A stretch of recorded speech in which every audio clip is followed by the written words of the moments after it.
Hi, I'm the girl they left behind in a tiny Italian town, with no money, no phone, and no warning. My sister and her friends said it was a joke, a harmless prank, but being stranded alone in a foreign country wasn't the worst part.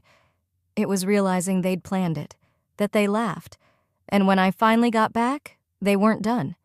There was one more betrayal waiting, closer to home than I ever imagined.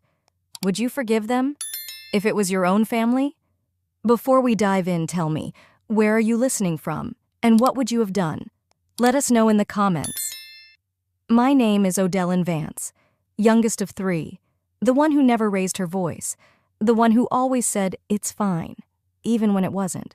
That's how it's always been. At birthdays, graduations, even funerals. They called it grace. I used to call it survival. This trip to Italy was supposed to be different. A fresh start. A chance to reconnect, Celine had said, texting me a photo of the Amalfi Coast with a heart emoji. She and her friends were already booked and insisted I tag along. Just us girls, like old times. It sounded good on paper, but paper burns easy. From the first day in Florence, I felt it. That pinch.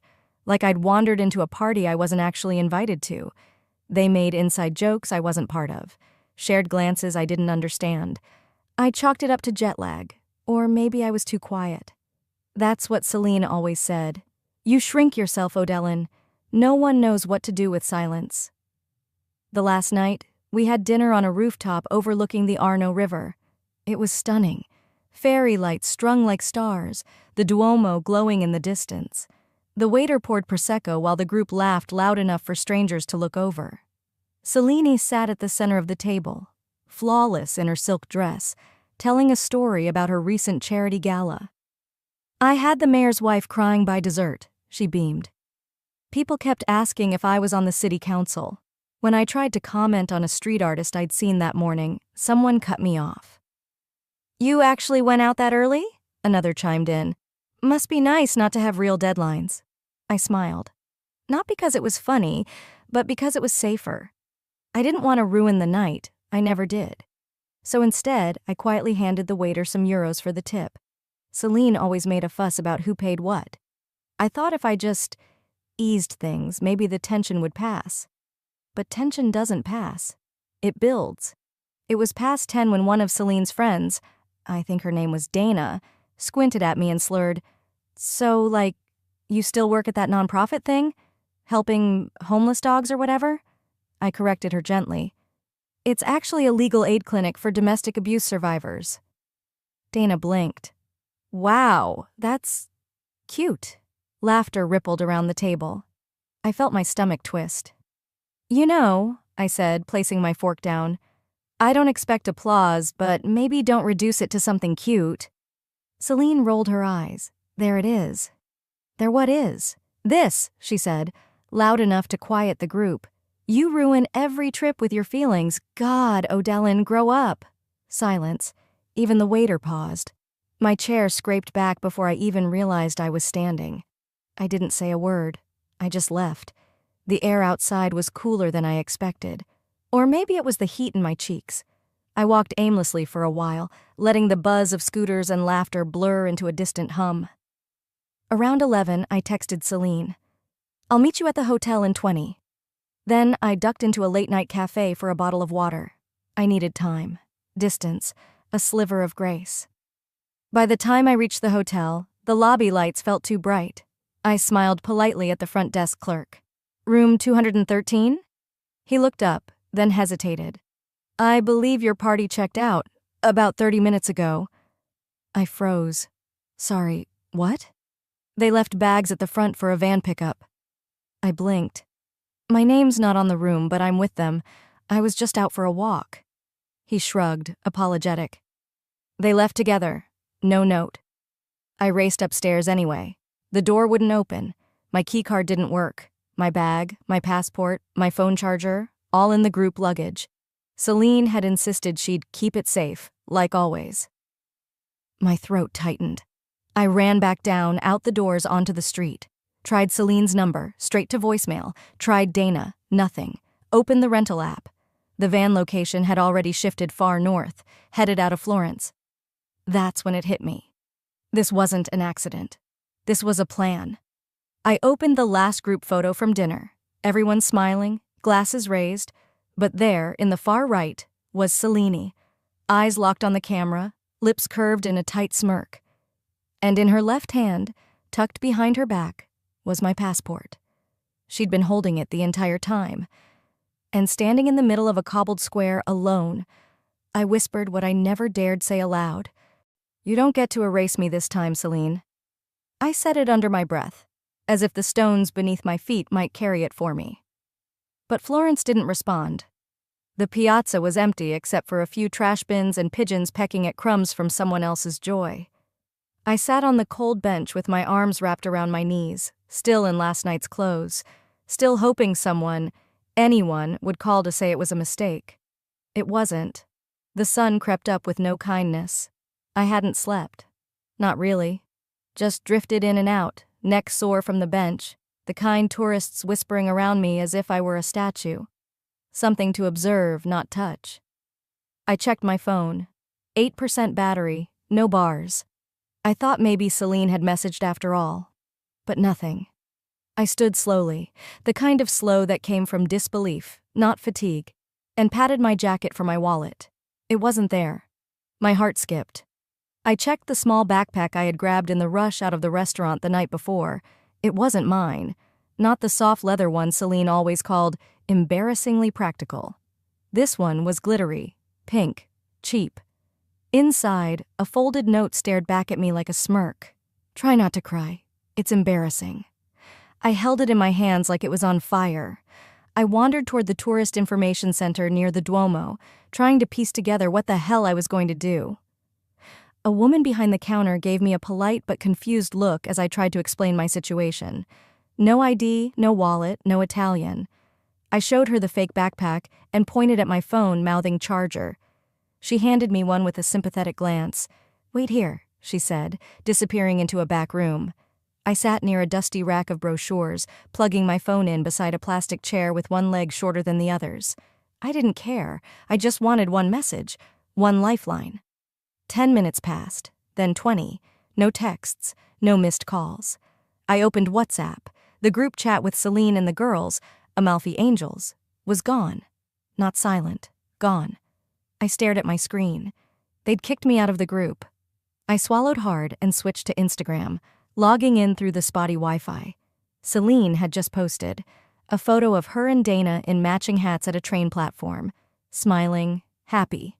The caption, "When dead weight disappears on its own, good vibes only." And just beneath it, a heart emoji. From our mother.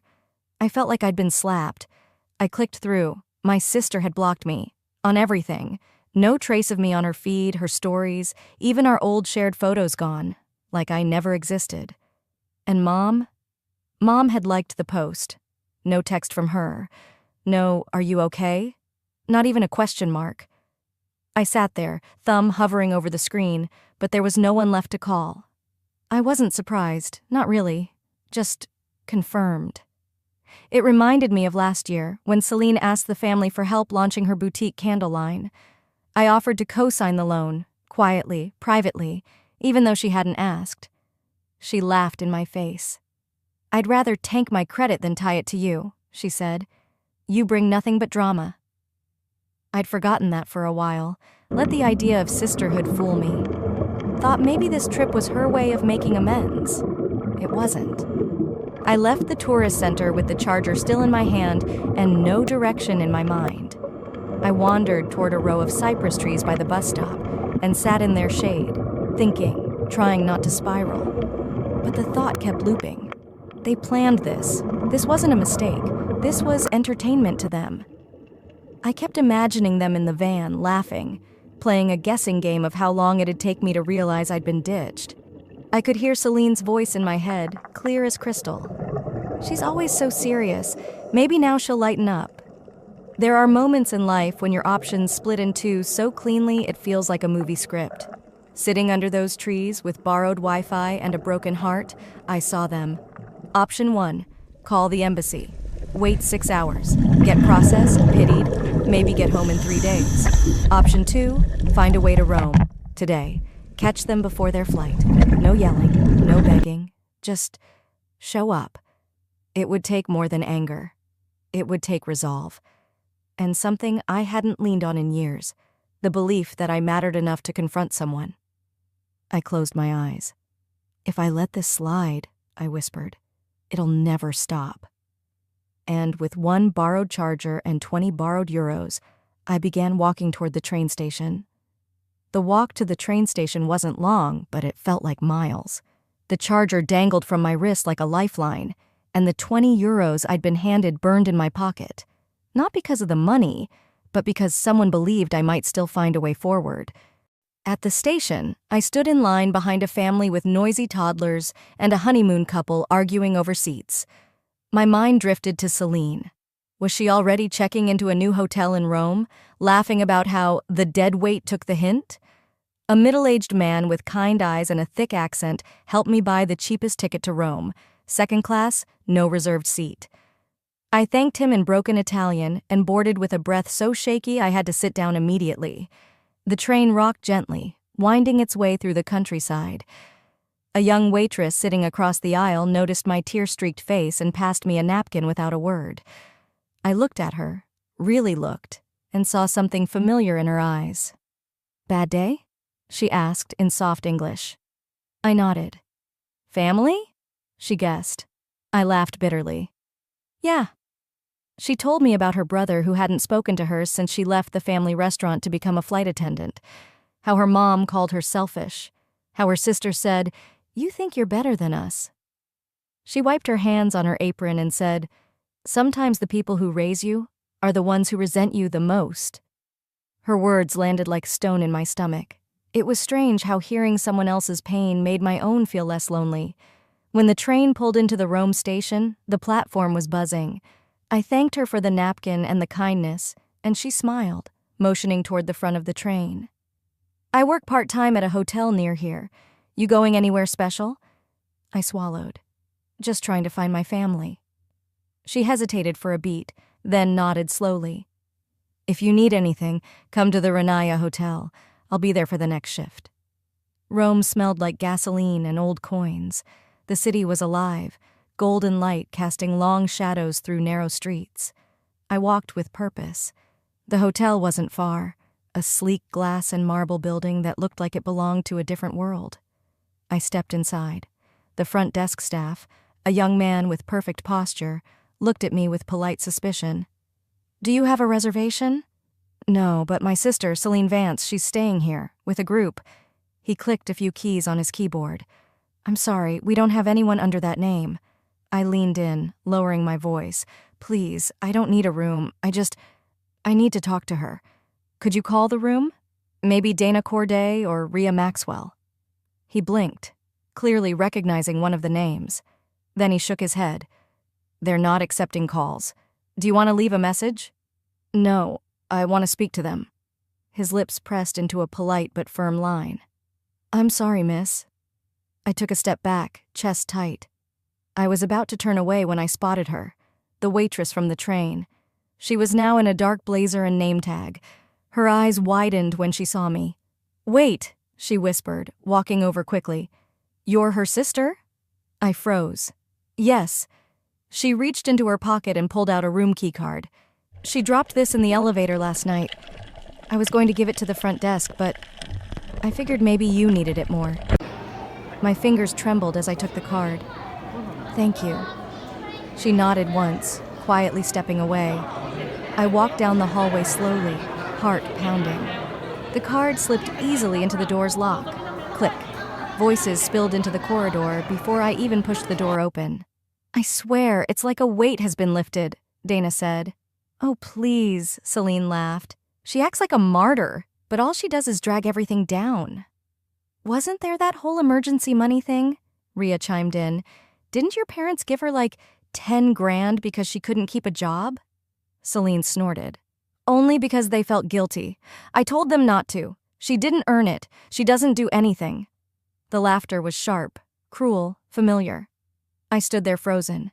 Not inside the room, just at the threshold. My throat went dry. That emergency fund? I never received a cent. I'd heard whispers about it from Dad once, but when I asked, he said I was making drama out of nothing. I thought I'd misunderstood. But no. Celine had spun a story. My parents had let it grow. And now these women toasted to their freedom from my guilt trips. It wasn't just that they left me. They rewrote me. I stepped back, gently closed the door. At the end of the hallway, I dropped the keycard on the floor, right where someone would find it, and wonder how it got there. I didn't need it anymore. Outside, the Rome air had turned crisp. The sun was dipping below the skyline, casting the buildings in amber and violet. I didn't cry.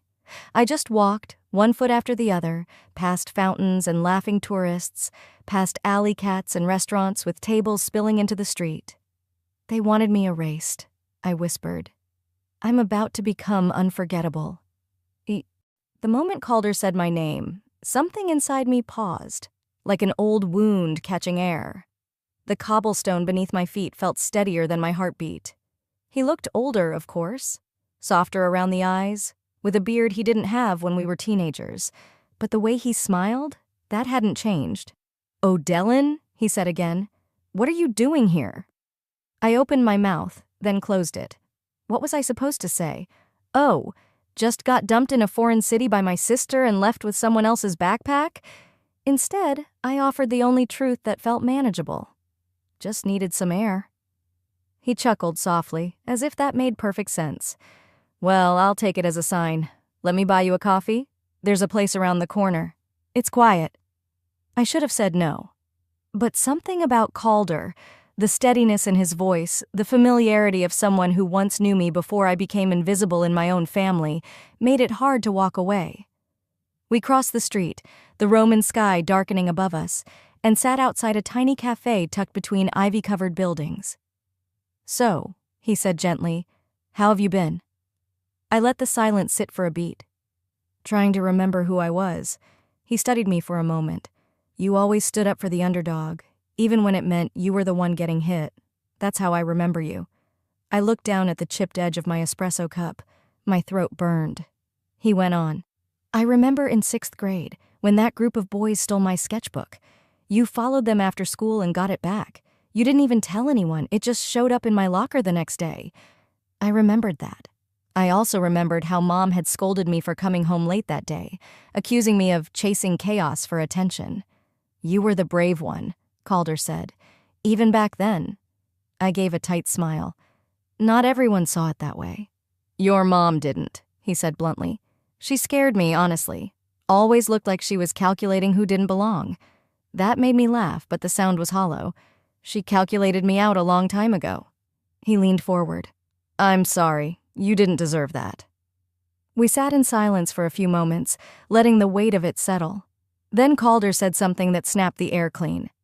"I still remember your graduation, senior year." I looked up, startled. "You do?" He nodded. "You gave that speech, the honors one. I remember how loud the applause was, except your mom didn't even clap. Just sat there, stone-faced, arms crossed." My heart dropped. That moment had haunted me for years, but I thought maybe I'd imagined it, that maybe the memory had warped with time. But Calder had seen it too, from the outside. He continued. "Later that night, I saw her hugging your sister in the parking lot. Something about her getting into community college?" "She skipped my honors dinner," I whispered. "Said she was tired, but she had energy for the party at my sister's friend's house." And just like that, I was 17 again, sitting alone in my room, heels kicked off, dress still zipped, waiting for a mother who never came. "She always made me feel like I was too much," I said slowly. "Too emotional, too difficult, like I had to apologize just for breathing." Calder's expression didn't change. He just nodded, steady as ever. "I used to want to write you," he said after a pause. "After I moved away. I didn't know how to say it, but I knew you deserved better. You always did." Something broke loose inside me then, not out of weakness, but release. I let the tears fall, unbothered by the couple at the next table or the waiter glancing over. Calder didn't rush me. He just sat there, like someone who'd been waiting years to bear witness. "Thank you," I said finally, wiping my face. "For remembering, for seeing me." He reached into his pocket and handed me a card. "I work for a travel documentary channel now. We're hiring writers. It's remote, flexible. If you ever want to tell stories that matter, I think you've got a few." I stared at the card, heart hammering. "I think I needed to run into you," I said softly. "You reminded me who I was before they started rewriting me." We stood, hugged briefly, and I slipped the card into my bag like it was something sacred. That night, as I walked back toward my hostel, I didn't feel defeated. I felt awake. For the first time in a long while, I wasn't shrinking. I wasn't going to go home. Not yet. I woke up to the sound of my phone buzzing against the nightstand glass. The screen glowed with 12 missed calls, 10 from my mother, 2 from my cousin Rena, and a flood of texts I wasn't ready for. I sat up slowly, back aching from a night of restless turning. My mind was still replaying fragments of last night's conversation with Calder. His voice still echoed in my ears. "You reminded me of someone who never stopped fighting, even when no one clapped." But that sense of calm didn't last long. A Facebook notification cut through the fog. I tapped it. A new post from Zinnia. A sunny photo of her, Mom, and Rena at a restaurant patio, clinking mimosa glasses. The caption, "Best trip ever with real family." I stared at the screen. There I was, in the corner of the original photo, eyes closed, barely visible, but in the reposted versions, I was gone, cropped out like I'd never been there. I opened the comment section, heart thudding. I should have stopped myself, but curiosity is a wound that picks its own scab. "Did the moody one finally go home?" someone wrote. "Girl had no vibe, just tension," another said. Then I saw it. My own mother had replied, "Sometimes it's better when one person takes space." My hand dropped to my lap. The phone slipped from my fingers, landing screen down on the sheets. I didn't move. For a long while, I didn't think. Just stared at the cracked ceiling of the hotel room I'd booked the night before. I kept hoping this was some deranged test I hadn't studied for, that maybe they were trying to teach me something about strength. But it wasn't that. They weren't testing me. They were erasing me. A new message popped up from Maeve, my old college roommate back in Oregon. She was one of the few who never unfollowed me when I left town quietly years ago. "You okay? You need to see this," she wrote. Then a screenshot came through, a group chat. My name was the thread title, "Odellin Drama Dump." It was my sister's messages. Zinnia had written, "She always ruins everything. This trip was for us, not for her baggage." Rena chimed in, "Can't believe she still thinks she's family. That's the saddest part." Even someone I didn't know had replied, "She plays the victim so well. Too bad it doesn't come with a return ticket." I could feel my chest constrict, not like heartbreak, but like being dragged underwater with no air. I opened my voicemail, already knowing I'd regret it. My mother's voice, calm and low, filled the silence. "Odellin, I hope you're not making this bigger than it is. You're making things difficult again. Please don't cause a scene.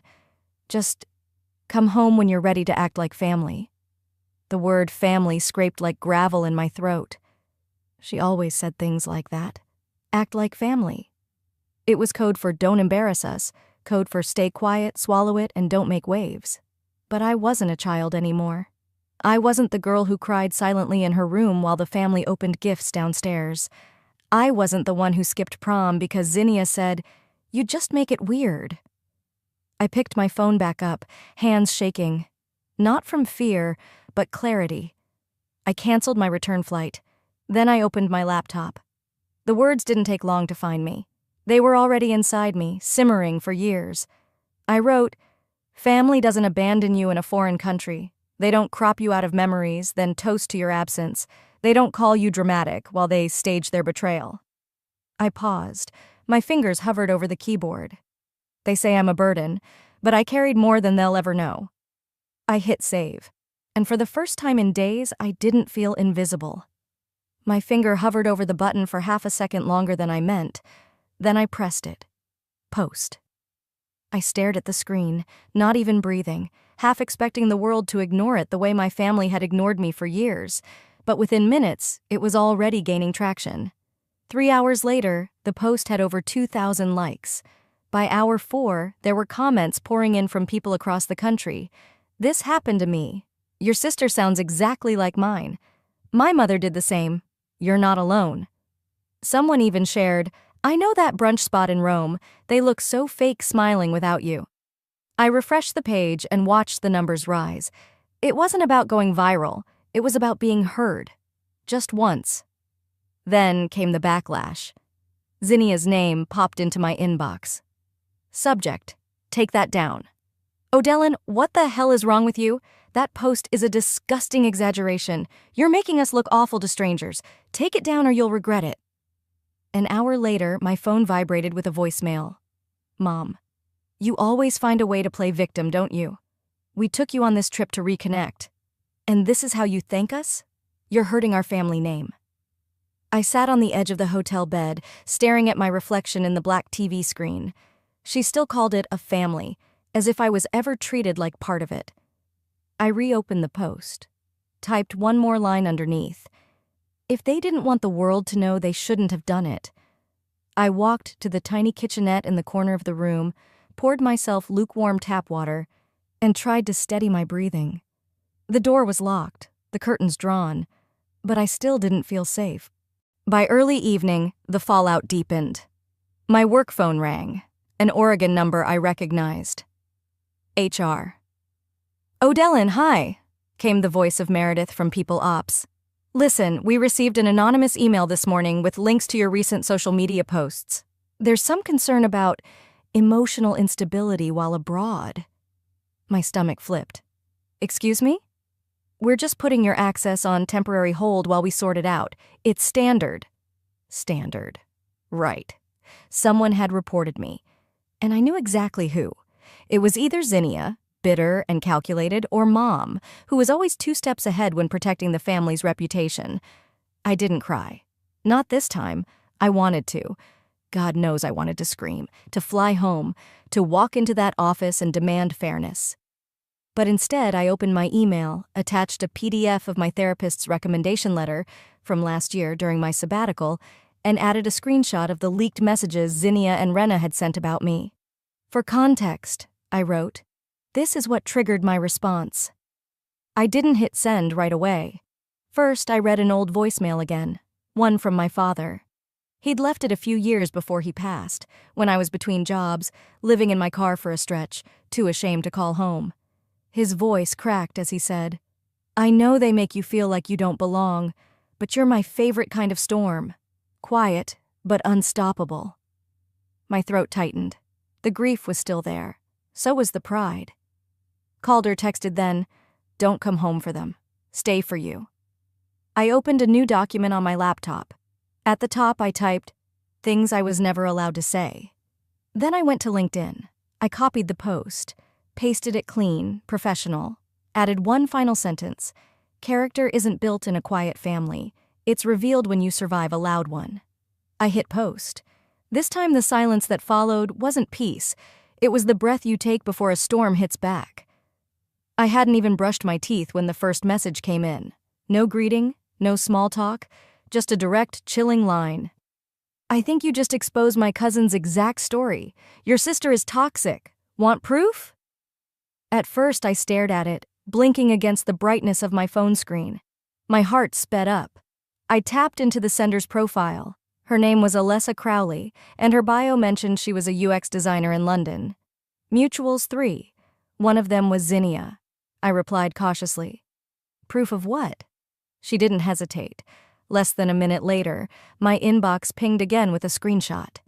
It was an old group chat I recognized, the one Zinnia had used to coordinate family holidays, birthdays, and, apparently, smear campaigns. The image showed a message thread from nearly 3 years ago. Zinnia had written, "She acts like we owe her love just because she exists. Watch her beg for approval like a stray outside the door." I swallowed hard. I remembered that exact week. I'd flown home to attend Dad's minor surgery. I'd brought soup, checked his meds, even booked his follow-ups. And while I was folding laundry in their basement, my sister was laughing about me online. Alessa followed up with a longer message. I distanced myself from Zinnia after that trip. I couldn't stomach how she treated people. You weren't the only one she tried to erase. Want to meet? An hour later, I sat across from her in a corner cafe near Trastevere, the late morning sun casting long shadows through dusty windows. Alessa looked nothing like I remembered, her hair now cut short, her voice steadier, but there was a strange comfort in how little she tiptoed around the truth. She uses people, Alessa said plainly, stirring her espresso. I think deep down she envies anyone who can live without the need for applause. I didn't respond. I couldn't yet. Then she reached into her purse and slid over a small USB drive. These are the photos Zinnia deleted from our shared drive. I saved them before she locked it. Thought you'd want them back. I opened the files later on my laptop, shots from a beach day I'd barely remembered. In each photo, I was either cropped, blurred, or conveniently blocked by something. A towel, a hand, a laugh turned away. It was like watching someone methodically erase my existence from memory. But one photo stood out. It was of me and Zinnia as kids, sitting in front of Mom's boutique. I had a melted popsicle in one hand and mismatched socks on. Zinnia had her hair braided and crossed arms. Mom stood behind us, smiling, but only at Zinnia. I posted it. No caption, just 3 words. The girl removed. It took 30 seconds to go live. The comments began in minutes. I remember this store. They did this to my sister too. So this is how families protect their image. Then, a tag. My cousin Adrienne in Boston. Oh my God, they did this to me too. The family group chat spiraled from there. I was removed, then re-added by Uncle Ron. Then a message from my mother appeared, as polished and cold as her Sunday church smile. What are you trying to do to this family? I took a long breath before replying. My fingers didn't shake this time. What I should have done 10 years ago. Tell the truth. Her typing bubble blinked for a full minute, then disappeared. Back at the hotel, I handed my key to the front desk for a towel swap when the receptionist tilted his head toward the lobby. There's someone here to see you. She says she's your sister. My spine straightened before I turned. My palms stayed at my sides. I didn't ask which one. I already knew. Zinnia was standing near the marble planter, hands folded, lips pressed into that practiced neutral expression she wore at funerals and family court. She hadn't come to apologize. I could see it in the set of her jaw, the way her eyes scanned the room first, like she was making sure no one was recording. She didn't want reconciliation. She wanted control, and for the first time, I wasn't going to hand it to her. She didn't sit. Zinnia stood across from me in the lobby like she was waiting for her assistant to show up with coffee. Sunglasses still on inside, lips pressed into a tight, unmoved line. You went too far, she said, voice level but sharp. No greeting, no sign of remorse, just the edge of control slipping beneath her words. I stayed seated, elbows on my knees, my hands clasped to stop them from shaking, not from fear but restraint. Too far? I echoed, raising an eyebrow. You stranded me in a foreign country with no phone, no money, and no way to get back. I'd say you passed too far a few time zones ago. She rolled her eyes like I was reciting a soap opera script. It was a misunderstanding, she shrugged. We thought you were going to meet up with your little friend from Portland. That's how she framed it, a misunderstanding. Like canceling my hotel room and leaving me off the itinerary was just a forgotten calendar invite. A few minutes later, I motioned for us to move outside. I needed fresh air and fewer witnesses. The hotel garden was quiet. Marble benches, hedges trimmed to perfection, little fountains pretending this wasn't about to turn into a war zone. Zinnia finally removed her sunglasses, but her eyes were no softer. Look, she began. If you take down the post, I'll fix things with Mom. Get her to stop. She'll listen to me. I laughed under my breath. You really think you're the gatekeeper to our mother? You edited me out of the family, and now you want me to believe you hold the keys back in? Zinnia took a step closer, voice lowering like she thought intimidation still worked. You keep playing this out publicly. I swear I'll make sure no one believes your little victim story. Not online, not at work, not anywhere. I didn't flinch. Instead, I pulled out my phone and tapped a saved number. She froze when the screen lit up. Attorney Lisa Merriman, probate and financial law. I hit the speaker icon. "Lisa, you're on," I said. "Would you mind repeating what you found for me?" The voice on the line was calm, professional. "Yes, O'Dellin, we traced the digital filing trail. It appears someone submitted power of attorney documents on behalf of your mother, with your name forged as witness and alternate signatory. That person, based on the IP address and login credentials, was Zinnia Vance." Zinnia's face drained of color like I'd turned off a light switch inside her. Her jaw locked. Her hands clutched her purse strap so tightly I thought it might snap. I didn't stop. "We're pursuing legal action. I'm recording this call for my records." I watched her closely. This was the first time in our lives she wasn't the one holding the cards, and she knew it. "O'Dellin," she said finally, voice trembling at the edges, "you wouldn't drag this through court." I stood then, slowly, deliberately. "Watch me." Her mouth parted in protest, but nothing came out. She turned, stormed off toward the back gate of the garden, heels clicking furiously, sunglasses shoved back on, head held high but shoulders slumped. She looked smaller than I remembered. Maybe it was the missing power she'd worn like perfume her whole life. Maybe it was the truth, finally loud enough to drown out her spin. That evening, back in my room, I sat on the edge of the bed and stared out at the lights of Rome.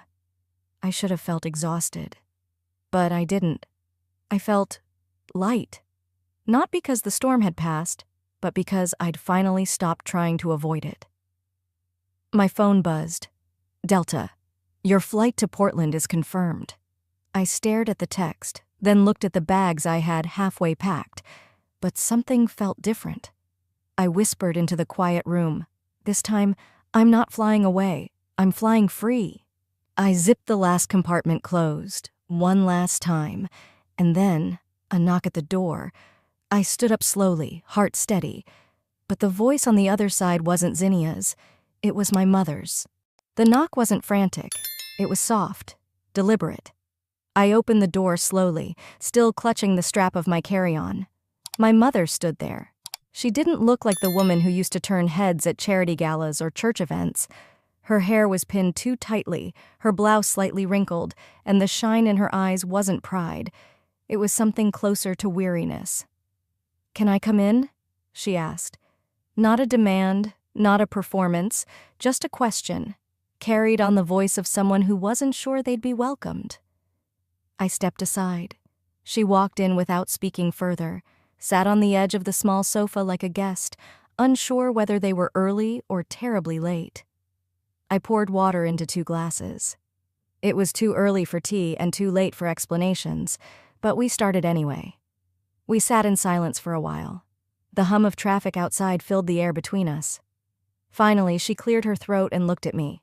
Not directly, but enough that I could tell she was working through something rehearsed and failing. "I knew what Zinnia did," she began. I didn't blink. "I didn't stop her because I asked her to look after you. I told her not to involve me in anything. I just didn't want to deal with it." Deal with it. That's what I'd become to her.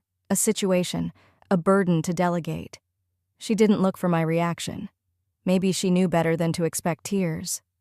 "You were always the quiet one," she said, "the strong one. I thought you'd be fine." I sat still, my jaw clenched so tight I could hear my own breath against my teeth. It wasn't the words themselves, it was how easily they came out, like strength meant being discarded. "I was never fine," I said.